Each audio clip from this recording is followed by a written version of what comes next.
Oke, assalamualaikum warahmatullahi wabarakatuh. Selamat siang anak-anak semua. Oke, jadi di pertemuan kali ini kita akan membahas materi yaitu tertib sosial dan juga penyimpangan sosial. Oke, sebelum itu ketua kelas mungkin boleh juga dipimpin. Oke, baik. Sebelum memulai pertemuan pada hari ini, alangkah baiknya kita berdoa menurut agama dan kepercayaan masing-masing. Berdoa dimulai.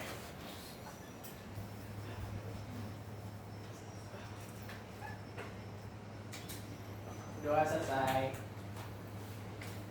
Oke, anak-anak semua, hari ini kita bakal seperti yang saya bilang tadi, kita akan belajar yaitu tertib sosial dan juga penyimpangan sosial. Oke, yang pertama itu apa itu tertib sosial? Nah, di sini saya pengen nanya nih kalian, tapi yang di depan ini kok anak cewek-cewek pada make up ya? Oke, coba boleh nih Alin coba sebutin apa itu tertib sosial.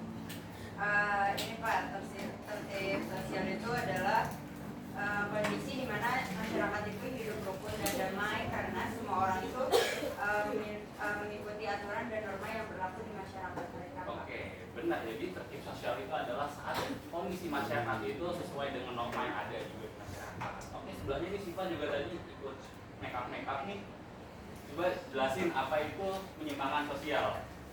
Penyimpangan sosial adalah perilaku yang tidak sesuai dengan aturan atau norma yang berlaku di masyarakat, Pak. Kayak contohnya mencuri dan berbohong. Nah, benar banget tuh teman-teman yang lain, anak yang lain. Kalau contohnya salah satu contohnya tadi Siva tadi tuh yang saya lagi mau mulai tapi dia malah make up. Salah satu contoh dari penyimpangan sosial. Oke, jadi nih secara gamblangnya itu kan tertib sosial adalah kepatuhan individu terhadap aturan dan juga norma yang berlaku dalam masyarakat untuk menciptakan ketertiban. Nah, sedangkan penyimpangan sosial itu adalah perilaku yang menyimpang dari norma atau nilai yang dianut oleh mayoritas masyarakat. Jadi penyimpangan sosial ini adalah berlawanan dengan tertib sosial. Oke, di sini ada beberapa pengertian dari para ahli. Yang pertama itu dari Embel Duren. Itu mengatakan bahwa tertib sosial adalah fenomena sosial yang menciptakan ketergantungan antar masyarakat karena adanya ikatan solidaritas yang kuat. Lalu terus mendefinisikan perilaku menyimpang sebagai perilaku yang tidak menyesuaikan diri dengan kehendak masyarakat. Lalu James Blender mengatakan bahwa perilaku menyimpang adalah perilaku yang dianggap tercela dan di luar batas toleransi oleh sebagian besar masyarakat. Jadi secara gamblangnya ini tadi tertib sosial adalah masyarakat yang tertib, sedangkan penyimpangan sosial adalah masyarakat yang keluar dari tertib sosial itu tadi.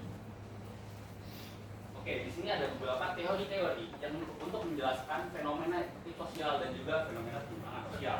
Nah, yang pertama adalah teori kontrol sosial. Teori ini menyatakan bahwa individu itu cenderung mengikuti norma-norma sosial yang karena adanya kontrol dari internal dan juga eksternal. Jadi maksud ini adalah ketika ada aturan-aturan dari misalkan hukum, polisi, bahkan aturan agama, orang-orang ini akan takut untuk melanggar suatu hal. Lalu ada teori kedua itu teori labeling, yaitu teori ini berfokus pada bagaimana ini masyarakat memberikan label pada seseorang berdasarkan perilakunya itu. Jadi kalau misalkan ada teman kalian yang misalnya dia merokok, kalian bisa mencap dia itu sebagai orang yang buruk karena merokok itu adalah salah satu contohnya.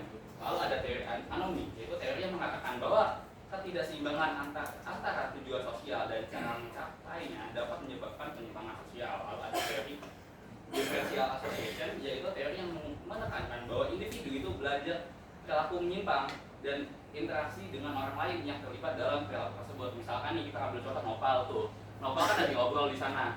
Nah, dia ngobrol misalkan sesuatu yang buruk, misalkan narkoba atau merokok dan lain-lainnya. Sebelah ada Sufyan, Sufyan sering berinteraksi dengan Nopal yang sering merokok atau narkoba, itu Sufyan akan sedikit ke bawah dari Nopal. Oke, yaitu sebenarnya ada jenis-jenis penyimpangan sosial. Jadi penyimpangan sosial ini memiliki beberapa jenis. Yang pertama itu penyimpangan primer, yaitu penyimpangan sosial yang bersifat sementara dan biasanya tidak diulang lagi.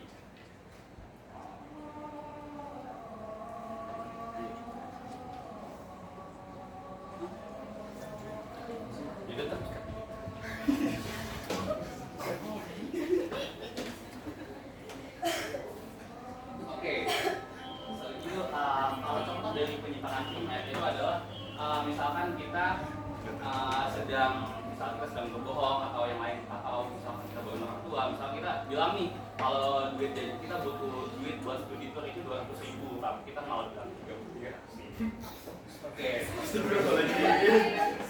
nah, jadi itu adalah penyimpangan sosial, yaitu merupakan penyimpangan sosial yang nyata dan dilakukan secara berulang-ulang, bahkan menjadi kebiasaan dan menunjukkan ciri-ciri khas suatu kelompok. Misalkan ada sekelompok anak yang nongkrong dan mereka itu biasanya akan tawuran ataukah berantem dengan kelompok-kelompok teman-teman lain. Lalu ada penyimpangan individu, yaitu penyimpangan yang dilakukan oleh individu yang berlawanan dengan norma. Yaitu penyimpangan ini biasanya dilakukan sendiri-sendiri, misalkan kayak ada maling motor dia sendiri ataukah dia copet sendiri itu. Lalu ada penyimpangan kelompok, yaitu penyimpangan yang dilakukan oleh kelompok dan orang-orang yang tunduk pada norma kelompoknya yang bertentangan dengan norma yang berlaku dalam masyarakat. Misalkan kita bisa mengambil contohnya di sini itu kelompok radikal, misalnya kelompok radikal ini atau misalkan ISIS itu di dalam kelompok dia melakukan hal benar, tapi di kelompok sosial lainnya di masyarakat luasnya itu adalah suatu hal salah. Nah, ini bisa disebut sebagai penyimpangan kelompok. Nah, selanjutnya adalah penyebab dan juga dampak dari penyimpangan sosial tadi. Yang pertama itu adalah faktor penyebab ini yaitu perubahan sosial yang cepat, lalu keluarga yang tidak harmonis dan juga pendidikan yang tidak memadai. Lalu ada juga pengaruh teman sebaya. Jadi kalau misalkan seperti saya bilang tadi, kalau misalkan ada teman kalian yang memiliki lingkungan buruk dan kalian main bersama dia, kalian bisa ikut ke bawah lingkungan yang buruk tadi. Lalu ada efek pada masyarakat, yaitu menimbulkan gangguan ketertiban dan juga perubahan norma dan nilai serta bisa memicu konflik sosial. Misalkan ada orang yang maling di situ, seandainya orang maling ini kan suatu hal yang salah kan. Nah, sama kita menghakimi si maling ini, keluarga si maling akan tidak terima dan bisa saja akan terjadi perang gitu atau ributan antar masyarakat. Nah, selanjutnya itu adalah mengatasi penyimpangan sosial. Yang pertama itu adalah sosialisasi dan internalisasi nilai dan norma. Di sini misalkan kita bisa aja misalnya dari orang tua kita itu menjelaskan bagaimana hal-hal yang dilarang di masyarakat yang tidak boleh kita lakukan di lingkungan luar, lalu itu memberikan contoh yang baik. Kita walaupun misalnya kalian masih SMA, tapi di sini kalian juga dapat memberikan contoh yang baik sama adik kalian supaya adik kalian itu tidak mencontoh kegiatan-kegiatan yang buruk. Lalu menetapkan sanksi dan juga hukuman. Nah, ini kalian bisa lihat yaitu misalnya dari polisi, di mana ada aturan undang-undang. Ketika kita melanggar undang-undang itu, kita bakal bisa masuk penjara. Lalu itu penanaman nilai agama dan juga budi. Penanaman nilai agama dan juga budi pekerti. Penanaman nilai agama dan budi pekerti ini akan menghindari kita dari banyak sekali penyimpangan-penyimpangan yang bisa kita lakukan. Kalau misalkan kita sudah kuat dalam agama, kita bakal akan takut untuk melakukan hal-hal yang dilarang oleh agama. Lalu kita sudah memberikan waktu dan juga kasih sayang. Nah, ini contohnya itu misalkan dari orang tua. Ketika orang tua memberikan waktu sepenuhnya ke anak dia ini akan tidak mencari perhatian ke tempat lain dan tidak akan melakukan pelanggaran sosial dan juga kita harus memberi kasih sayang, karena ketika kita memberi kasih sayang mereka sudah cukup mendapatkan perhatian dari kita dan tidak akan mencari perhatian yang buruk dari luar. Oke. Nah, seperti tadi saya sudah menjelaskan nih. Nanti sekarang saya punya tugas buat kalian. Saya pengen kalian membuat dua kelompok, yang pertama ada kelompok barisan sini dan kelompok barisan sini. Nah, ini saya akan menampilkan video. Nah, lalu kalian akan melakukan analisis terhadap perilaku penyimpangan sosial yang ada di video tadi. Nanti kalian bisa berdiskusi sama teman-teman.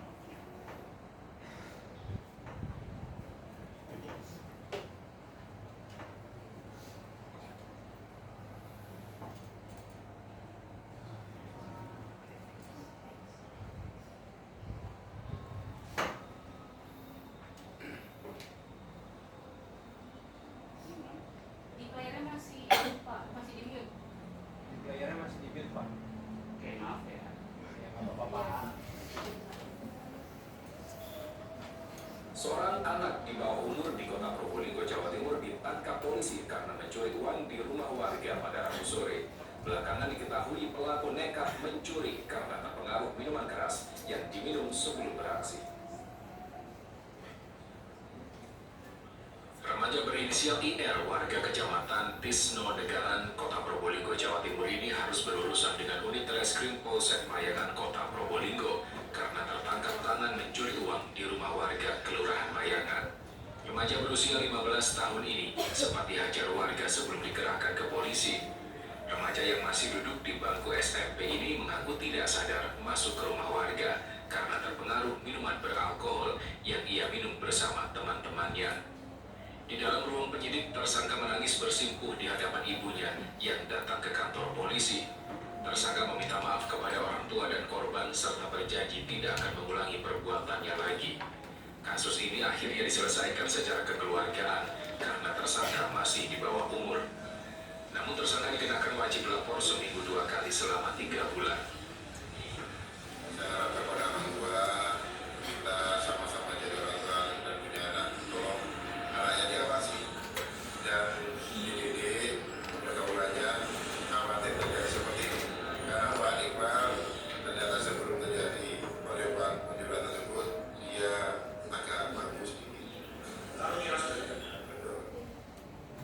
Polisi mengimbau orang tua lebih ketat mengawasi anak-anaknya agar tidak terpengaruh lingkungan yang buruk hingga menjerumuskan mereka ke tindakan kriminal. Babul Arifandi, Kompas TV, Probolinggo, Jawa Timur. Oke, tadi itu salah satu contoh dari bentuk penyimpangan sosial di mana anaknya itu mencuri uang karena dia terpengaruh dalam miras. Nah, sekarang saya minta kalian anak untuk berdiskusi kelompok untuk analisis hasil dari video. Untuk waktunya saya kasih waktu 15 menit. Oke, siapa? Jadi gini ya, kan tadi ada video.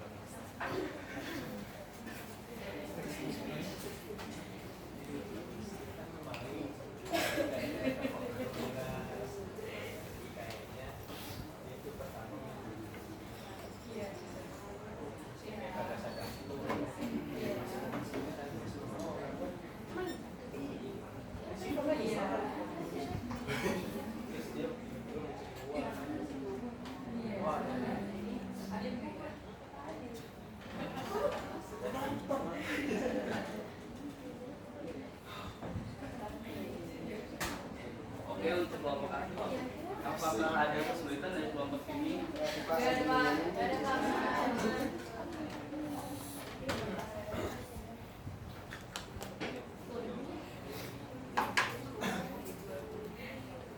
Oke, dari kelompok sini apakah ada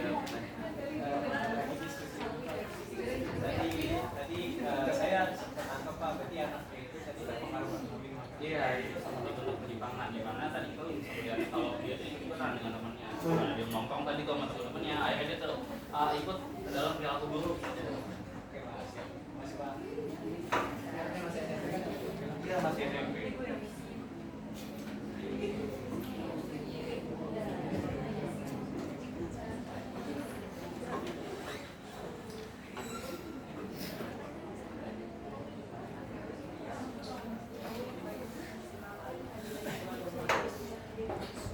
Oke, waktunya tinggal 2 menit lagi ya.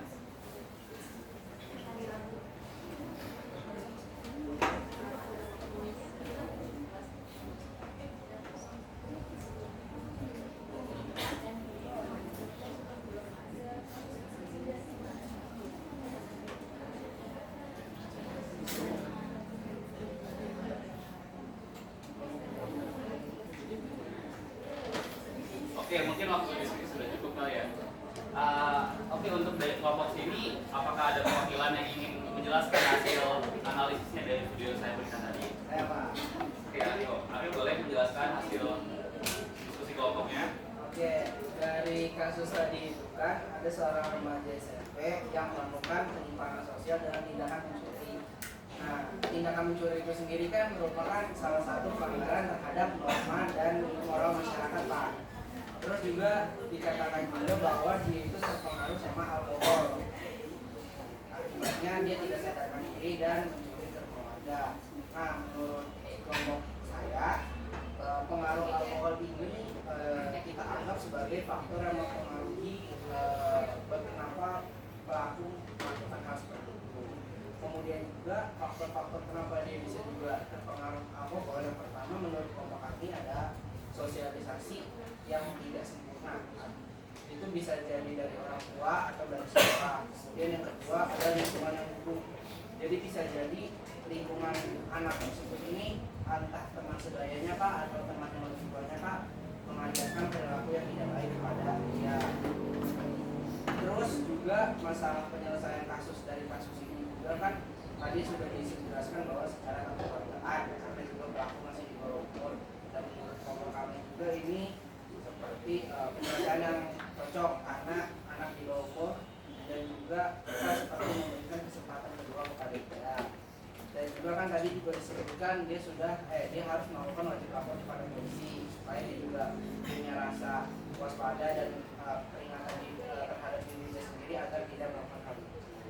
Mungkin dari kelompok kami seperti itu. Oke, jadi benar banget dari kelompok kami kalau misalkan anak-anak ini terlibat juga dan juga hasilnya itu secara kekeluargaan, yaitu supaya dia mendapatkan efektivitas tapi tidak menghancurkan masa depannya.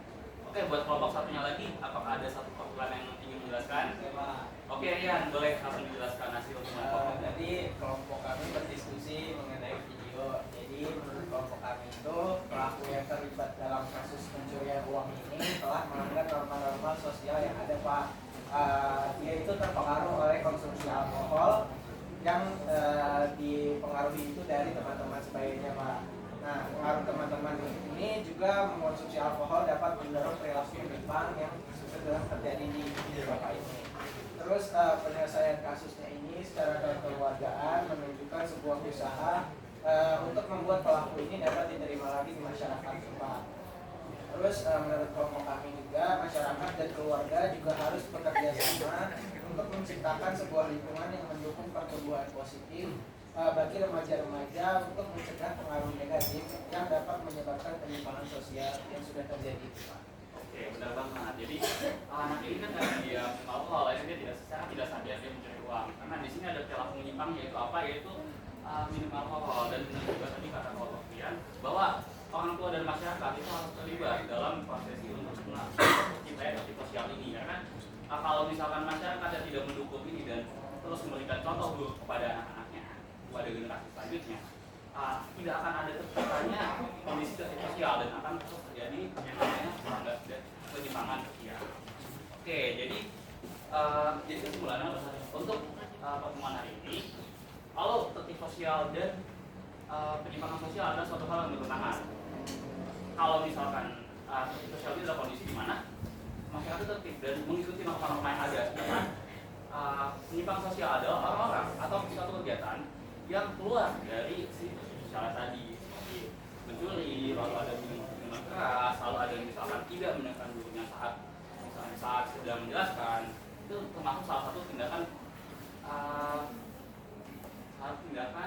yang tidak sesuai dengan tertib sosial. Oke, mungkin segitu saja untuk pembelajaran hari ini. Lebih kurangnya saya minta maaf. Wassalamualaikum warahmatullahi wabarakatuh. Waalaikumsalam.